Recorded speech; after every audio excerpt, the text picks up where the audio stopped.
What's up, everybody, man? It is Chris again here at the Shift Society podcast.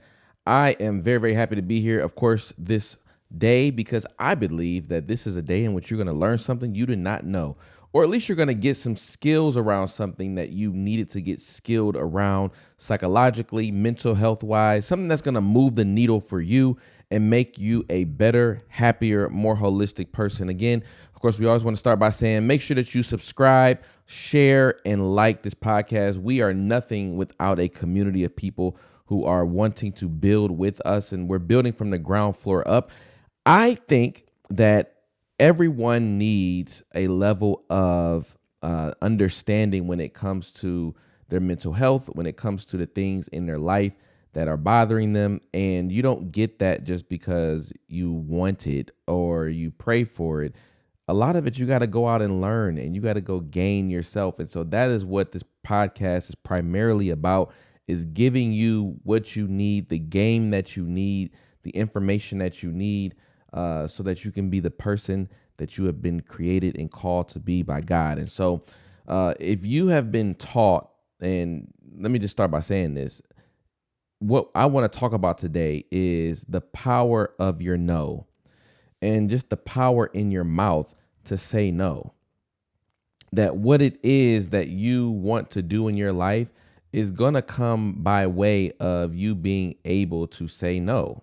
And if you can't say no, then you're going to say yes to a lot of things that aren't beneficial for you. So today we're talking about the art of saying no, the art of saying no, and how to stop saying yes to everything. Okay. And so you've been taught this idea that saying yes makes you a good person, that you saying yes means that you're kind, you're helpful, you're loyal, you're a real friend, you're a great supportive family member. But the hard truth that I've learned in my life is that a yes costs you your peace, your priorities, and your purpose far too often.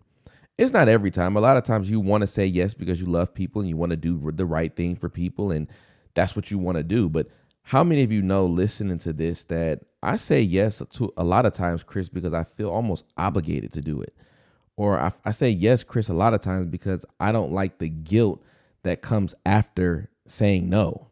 So I avoid that at all costs by saying yes to things that I know don't mean me well.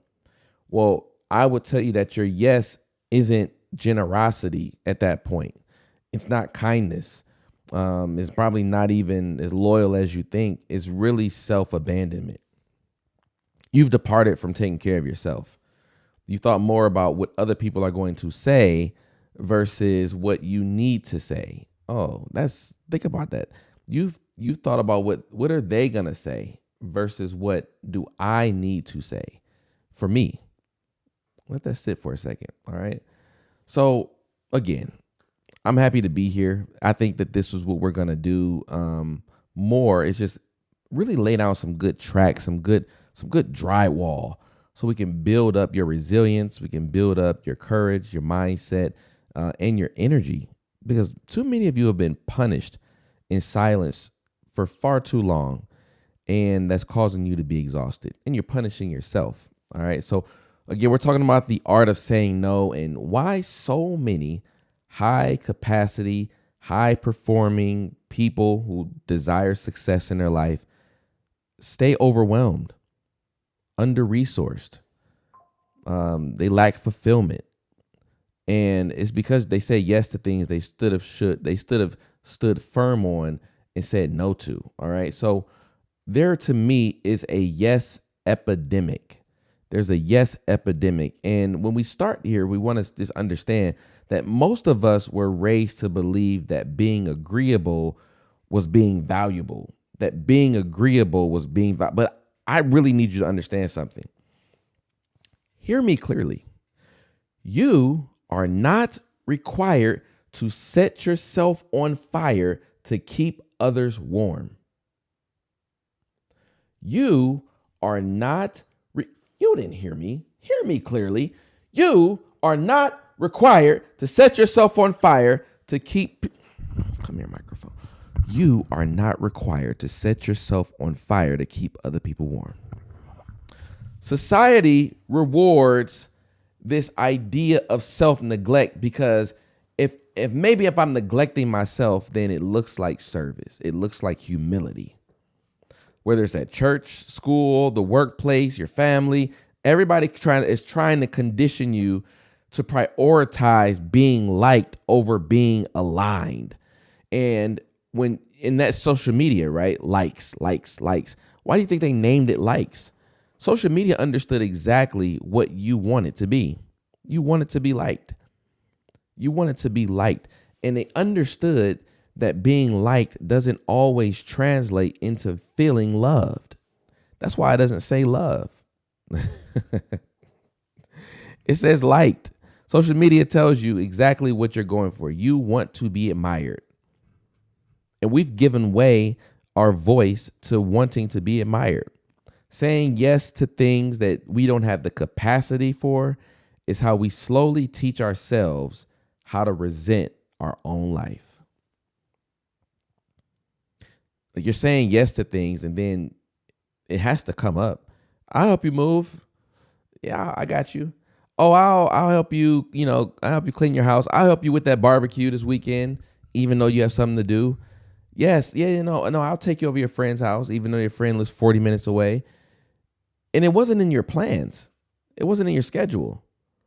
But you have made it so that other people understand that if they need something done and other people have said no, that you will always be a person that will say yes. Every time you say yes without being aligned, you're making a silent agreement to betray yourself. And I've had to learn the hard way that there's nothing noble or highbrow or, amazing about being a doormat with my dreams on pause. Who gains from that? Okay, so yes, I said yes to things that I did. So yes, I made other people happy. But then what did I gain from that? I'm upset, I'm resentful, I'm not really enthused about doing the thing I said yes to or giving what I said I wanted to give to. And now you're rewarded, but now I'm upset. I lost. At least that's the feeling. I feel like I lost. I feel like I didn't get something from that. And so why do we keep doing this? Because, and for you who's watching this or listening to this, if you've ever said yes and regretted it the moment that you hit send, if you've ever found yourself on Zoom and like that you've never wanted to attend and you're just there because you want to be supportive, you want to just be in the room, or you've agreed to help somebody while you quietly resent all this time that you've given away, these next 3 things are for you. These are the hidden fears that are behind your yes. Number 1 is the fear of rejection. I told you just a second ago that people want to be liked. They want to be liked. They want to be admired. I believe that being admired is a sense of safety. Because if I walk into a room and people admire me or like me, I then feel safe. I feel as if something happened, then I may not be at risk or in danger, right? If it were to go down, proverbially so, I would have people in the room who have my back. I like to be in a room where people have my back. I like to feel as if I'm comfortable in a room. So we like to be liked and admired, but I like to get that level of admiration naturally, not through fear. And the number 1 fear is the fear of rejection. The idea that saying no might upset someone. Kids use this. I've seen my son go through this. My son, Major, 4 years old, he has a friend, and if Major doesn't share, that friend will say, well, I'm not playing with you. I'm going home. And the little boy will go home. And now Major is left by himself. So now what does that teach Major if he didn't have good parents? What does that teach Major? That if I don't say yes to what you want, then you're going to take your ball, you're going to take your love, you're going to take your admiration and friendship and go home. If I don't say yes to what you need, you're going to disconnect your love from me. So that fear of rejection teaches us, hey, don't say no to people. Say yes. You want them to be in your life. You want them to love you. You want them to admire you. Say yes. Fine. How about the fear of missing out? FOMO. FOMO, as we call it now, colloquially. If I don't say yes, I'll miss something important. So you find yourself always being on the scene. You don't want to be out of the group photo. You don't want to be scrolling Instagram and see that they had a good time. Even if you know what you have to do is more important, you just can't imagine missing that. Wasn't on your calendar. They invited you last minute, but you can't imagine not being there. You can't imagine that, hey, if I call off of work, even though I am very sick, that I could miss out on impressing my bosses by pushing through. Oh my goodness. That one's deep. How many of you know that you have went to work knowing that you're sick, knowing that you're not at your best, and you went there because you wanted to let your boss know that you are someone of value, so much so that I am here even though I'm sick. And you thought that that might impress my boss so that in the future, when they think about somebody who they may want to promote, it's me. It's me, it's me, it's me, oh Lord, standing in the need of prayer. That's what you need. You need some prayer because you need to understand that, have you done enough? Are you enough? Are you enough? If you're not there, is it okay? Like, what did you miss out on? What did you miss out on? An experience that you've probably seen or felt 16 other times? Is it a party that looks like the other party you've been to? And then when you have the fear of missing out on that, what are you missing out on by attending? What do you have the fear of missing out on in your own life? So yes, you know that you had something to study for. And here it is at your old big age, 39, 51, 37. You are still back in school again, and you still can't go without saying no to the party. That was your issue probably when you were 18, 19, 20. Here you are at the same state 20 years later, and you still can't say no because you don't want to be left out of the group chat, of the experience, knowing that I need to say no to this. It's in my self-interest to say no. How about fear of conflict? All right. These are 3 hidden fears behind your yes. The fear of conflict. I don't want to rub people the wrong way. Saying no might make things awkward or uncomfortable. And I don't like that, Chris. I'd rather just say yes. I think this is number 1. Fear of conflict. This is number 1. This is where we get to a place in our lives where you need conflict training, not conflict resolution training, but the ability to embrace conflict. Why? Because conflict is not just you going up against something and it causing a problem. Sometimes it's acknowledging that I am sharp enough. I'm a sharp tool myself, and I have to embrace the struggle of going against something so that I can also sharpen myself even more. Iron sharpens iron as another man sharpens another man. That is conflict. That is a scripture of conflict. Now, it could be positive conflict because when you come out of it, guess what? You're better. But if you avoid conflict, you can't be sharpened. Teach, Chris. You can't be sharpened. So you need conflict in the right frame so that you could become a better person. If I say no to something and that causes conflict, it allows me and the other person to get more clarity on where I could be used or how my time may be used in a different way. It allows me to then maybe frame the basis of our relationship by the conflict. By me saying, no, you don't want to be in relationship with me anymore. Maybe I needed that sharpening in my clarity. So now I have a better view because now I have sharper clarity about our relationship. I have sharper clarity about my time. I need that sharpening. I need that conflict. Iron sharpens iron. Iron sharp. I have to first acknowledge that I am iron, that I too am valuable, that I am also valuable. My time is also valuable. My desire to be somewhere is also valuable. I am iron. Iron sharpens iron. I'm going to go against other irons in life. But am I so needing to be liked and admired that I put my sword away and don't even acknowledge who I am? I just want y'all to think about that. Just take a second and let that breathe. Because we abandon ourselves to avoid disappointing others.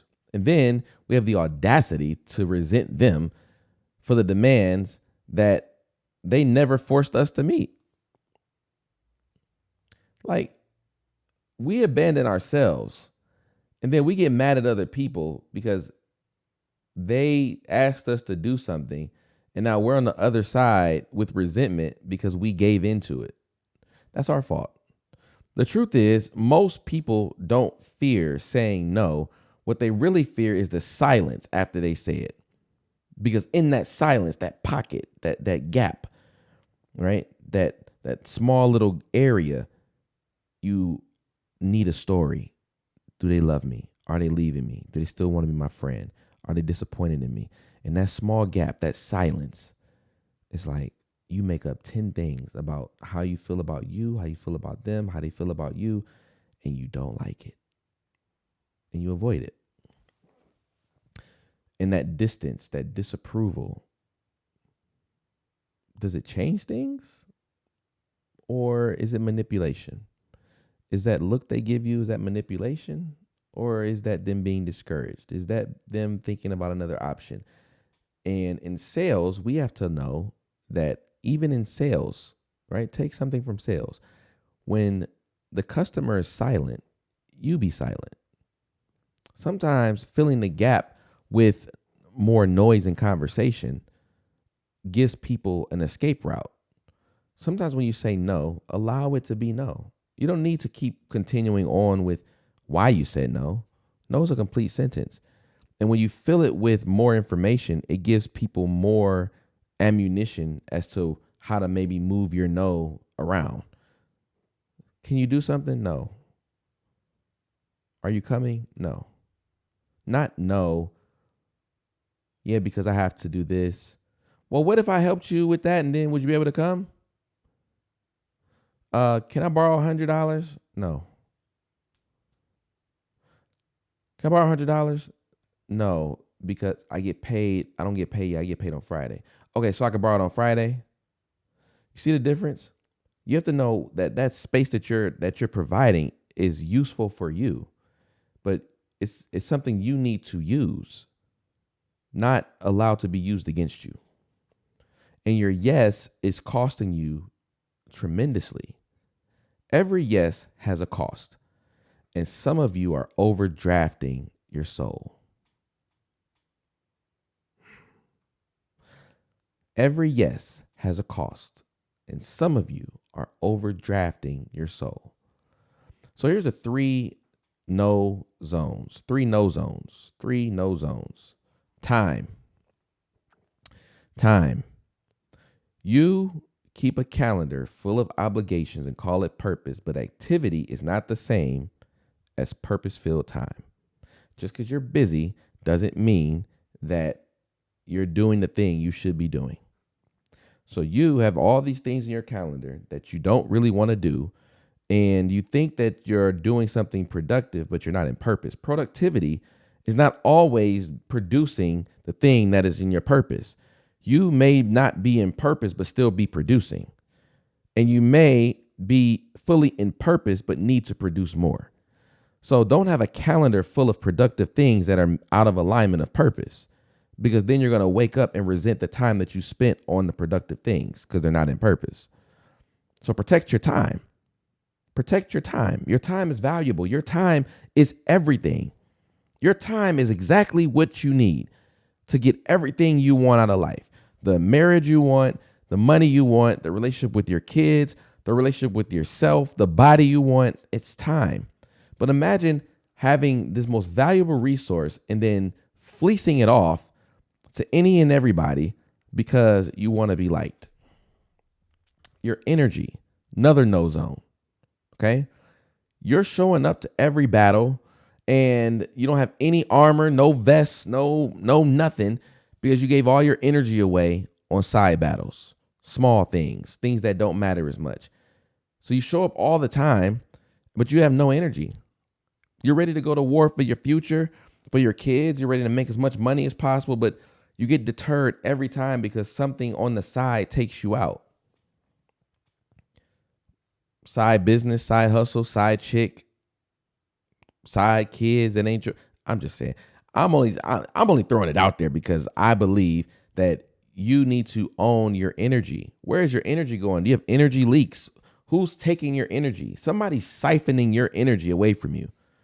But you got to keep control of your energy. It's the best of what you have. You use your time, a third of your life, to go to sleep so that's your energy pocket. Okay.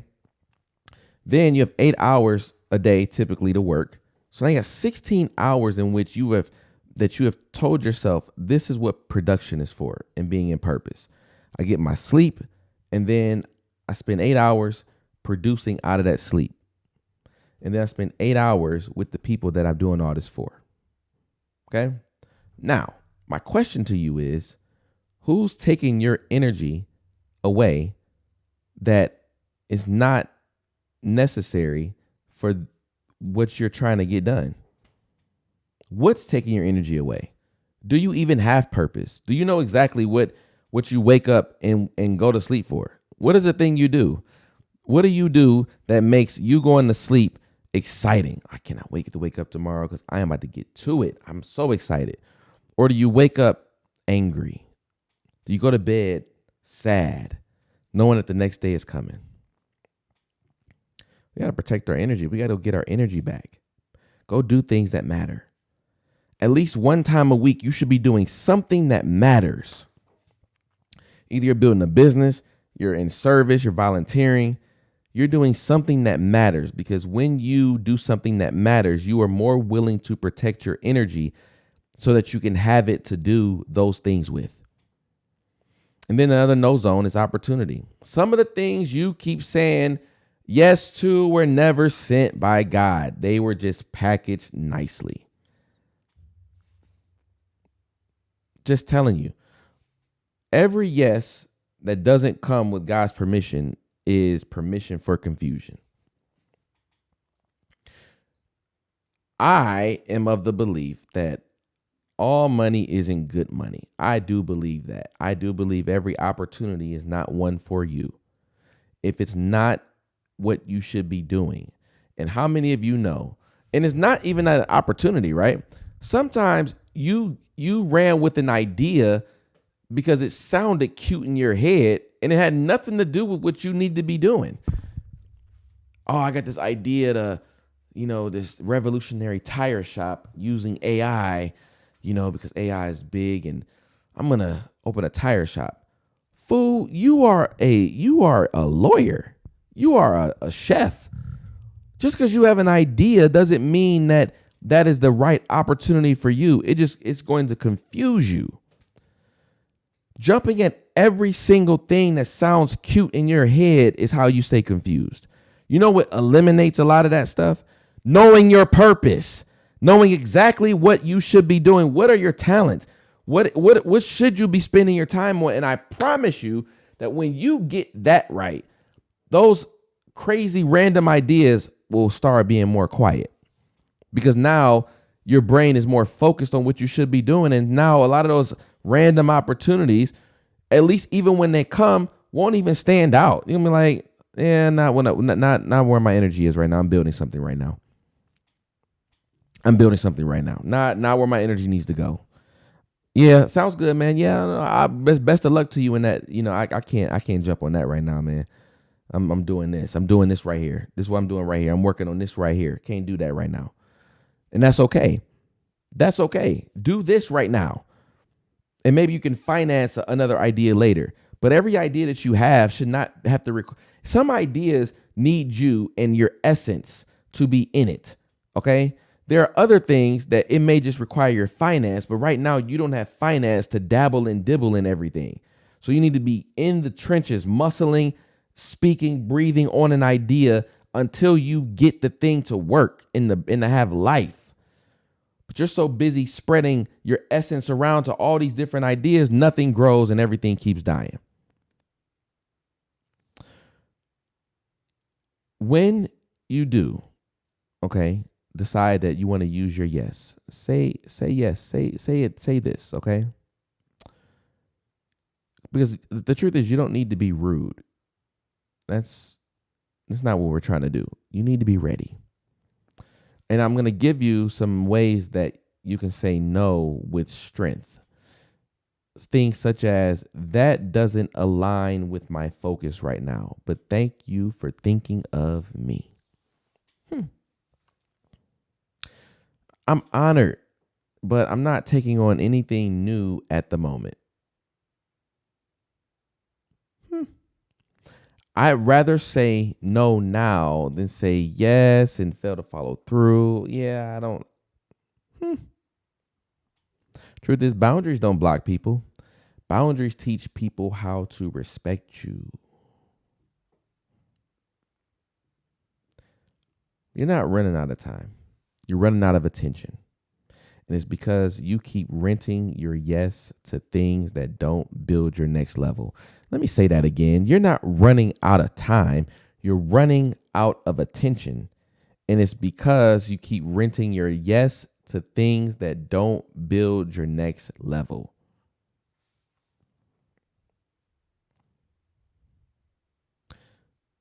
Write this down. Because I'll be honest, I think you need something else. A little framework. Okay. This is called real. Because if you're ready to stop spinning and exhaustion and start shifting into your next level of clarity, this is a framework that I teach. This is called real. Ready? Real. R, recognize. Where am I saying yes out of fear that's not in alignment with my purpose? All right. E, eliminate. What obligations are no longer mine to carry? Okay. A, anchor. What do I truly value and how do I make that my filter for everything that comes into my life or needs to go out of my life? And then L, launch. What's one thing I can say no to this week to say yes to my future? That's real. That's real talk. Recognizing, eliminating, anchoring, and launching. That's real talk. All right. All right. So listen, most people are drowning in their obligation because they're terrified of disappointing people who aren't even committed to their own growth. And if this episode helped you breathe, if it helped you rethink your patterns, I want you to share it with somebody who has been quietly burning out while trying to be everything to everyone.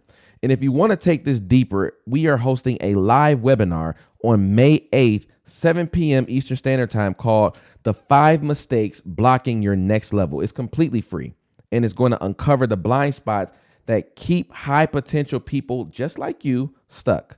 I want you to go to pivottraining.us to register right now. You'll see at the top it says webinar, or you can go to the link in my bio on my social media at Chris Marvell, and you can register there as well. This is the man, the myth, the legend, Chris Marvell. Man, listen, every time you say yes to something that's not in alignment, you are delaying the life that is waiting for you. And I don't want you to do that anymore.